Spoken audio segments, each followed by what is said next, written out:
नमस्कार दोस्तों, आज हम सीता अष्टमी की कथा सुनेंगे और इसके बारे में जानेंगे। तो चलिए शुरू करते हैं। सीता अष्टमी के दिन सुहागिनें महिलाएं अपनी पति की लंबी आयु के लिए व्रत रखती हैं, पूजन करती हैं। माता सीता तथा पुरुषोत्तम राम की मूर्ति स्थापित करके पूजन करने से वैवाहिक जीवन की अड़चनें दूर होती हैं। इस दिन स्नान आदि से निवृत्त होकर पूजन अर्चन सीता माता का राम जी के साथ करें, जिससे संपूर्ण लाभ मिलता है। 8 सुहागिन स्त्रियों को सुहाग की सामग्री देने से सौभाग्य में वृद्धि होती है। जो स्त्रियां इस दिन व्रत रखकर सीता राम जी का पूजन करती हैं, उन्हें सभी तीर्थों के समान फल मिलता है। इस दिन सुबह स्नान आदि कर भगवान की पूजन करें, प्रतिमा स्थापित कर हल्दी चंदन कुमकुम से पूजन करें, मिष्ठान का भोग लगाएं।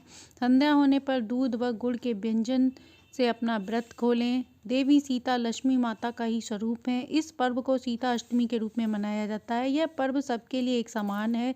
शास्त्रों के अनुसार देवी सीता का फागुन मास के कृष्ण पक्ष की अष्टमी तिथि को अवतरण दिवस हुआ था। इनके जन्म की त्रेता युग के आवागमन की एक और जन्म की तिथि है। वैशाख मास की नवमी तिथि को हुआ होगा, इसलिए इनका जन्म इस तिथि को भी मनाया जाता है। इस बार फागुन मास की अष्टमी तिथि 3 मार्च को है, तो इस दिन पूजन अवश्य करना चाहिए। आइए सुनते हैं सीता माता की कथा। धार्मिक मान्यताओं के अनुसार महाराजा जनक जी पुण्य नक्षत्र के मध्याह्न काल में यज्ञ की भूमि तैयार कर रहे थे। उसी समय जमीन से सीता माता प्रकट हुई।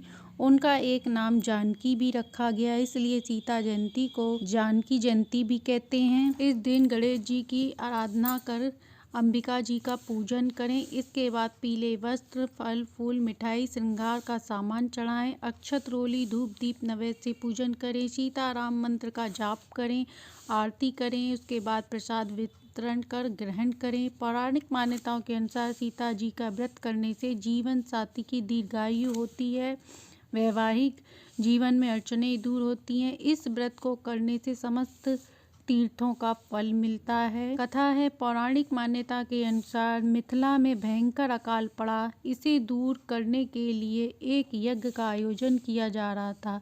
यज्ञ अनुष्ठान के लिए राजा जनक जी ने महल के बाहर खेत में हल जोता। तभी एक कन्या उत्पन्न हुई। राजा जनक ने उन्हें गोद में उठा लिया। मैथिली भाषा में हल को सीता कहते हैं, इसलिए इनका नाम सीता रखा गया। मिथिला की राजकुमारी होने से इनको मैथिली भी कहा जाता है। इस दिन की पूजा का विशेष महत्व होता है। कहानी व जानकारी अच्छी लगी हो तो लाइक एंड सब्सक्राइब करें।